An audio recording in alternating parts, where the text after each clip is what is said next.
The snow exploded behind him. The beam of Ethan's flashlight shook wildly, not from the cold, from terror. He pressed his back against a tree, trying not to scream, trying not to breathe. The forest was bone still.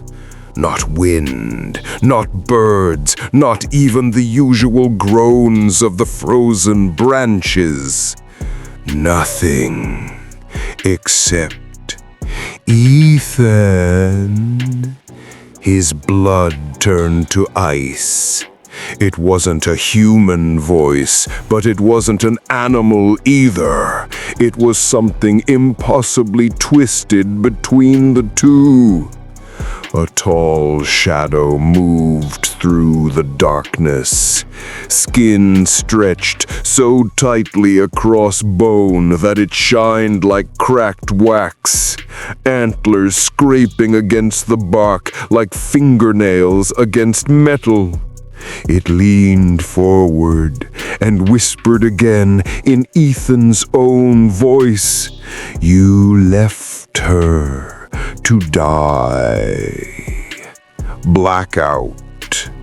3 days earlier.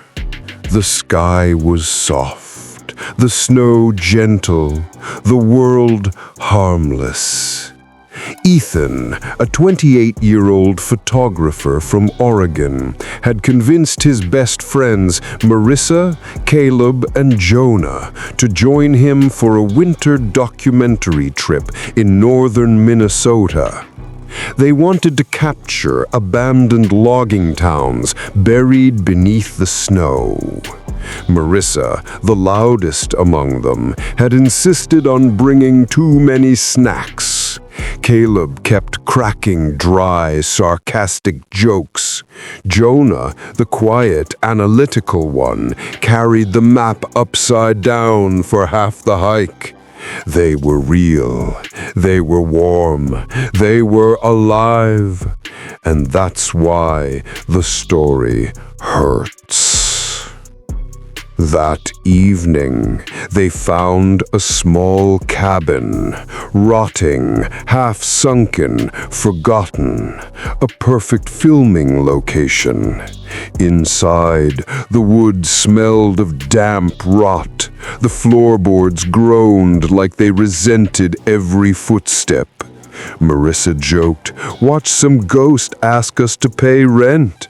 They laughed. But the laughter didn't reach the walls, because something was already inside that cabin, listening. As night fell, the temperature dropped fast, unnaturally fast, from a mild chill to something that bit through jackets and scraped the lungs.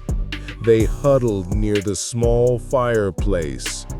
Jonah noticed scratch marks on the walls, long ones. Caleb joked, "Raccoons on steroids?" But the marks were too long, too deep, too deliberate. They heard something outside. Soft, crunch, crunch, crunch. Footsteps, slow, measured, but heavier than anything walking on two legs. Ethan peeked through the frost-covered window. Nothing. Just darkness swallowing more darkness. Then came the smell, thick, rotten, like wet meat left too long in the sun. Marissa gagged first.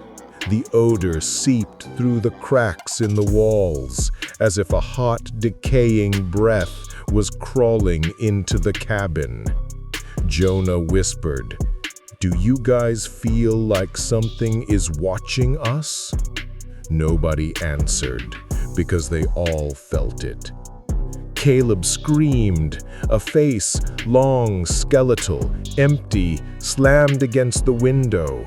But it wasn't the face of a creature. It was Caleb's face, twisted, distorted, lifeless. Ethan pulled him back, shouting, "Caleb, what the hell?" Caleb stuttered. "That wasn't me." His voice cracked. The thing outside stepped away from the window, mimicking his movements. They heard whispering, dozens of voices, all of them familiar, all of them theirs. "Help me. Don't leave. I'm cold. Follow. Hungry." The cabin door bulged inward as if pushed by a great weight. Marissa grabbed Ethan's arm, whispering, "Ethan, I think it knows our names." The voices stopped. Silence. Silence so heavy it felt physical. Then, a single knock. Talk. Talk. Talk. Knuckles on wood. But the cabin door was 6 feet away. The knock came from directly behind them. They all turned slowly. Something stood inside the cabin, tall, hollow, antlers scraping the ceiling, skin stretched tight like frozen leather. Its eyes burned with hunger older than civilization. Its mouth opened, impossibly wide, revealing nothing inside. No tongue, no teeth, just a tunnel of blackness. Caleb whispered, "Wendigo." The creature moved with a sound like snapping twigs. Every step sounded like bone grinding bone. Jonah grabbed the lantern, swinging it. The light flickered, and for the first time, the Wendigo recoiled. They ran into the night, into the cold, into the place where no human footsteps should ever echo. Hours later, the group was separated. Jonah disappeared first, a scream, then a crunch, and then silence. Caleb ran until the cold crushed his lungs. They found only his coat later, but torn, not with claws, but with teeth marks.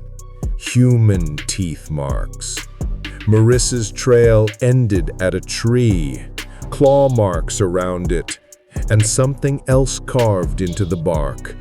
So hungry. Ethan alone made it to the ranger outpost, or at least he thought he did. He told the officers what happened, but they found no tracks in the snow, no scratch marks, no cabin, not even his friend's footprints. One officer whispered a theory used only in the most remote tribes. The Wendigo doesn't kill you first. It starves you. It hollows you out, turns you into itself. And the final twist? When they examined Ethan's clothes, they found long, fresh claw marks on the inside of his jacket, as if something inside was trying to claw its way out. Some say the Wendigo is not a creature, not truly. It is hunger given form, loneliness with a heartbeat, a mirror that shows us the darkest parts of ourselves.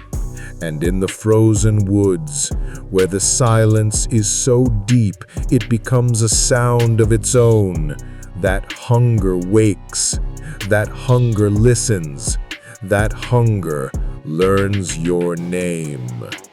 Now, ask yourself, when you feel a chill, a sudden loneliness, a whisper that sounds almost like your own voice, is it just the wind, or is something hungry calling you home?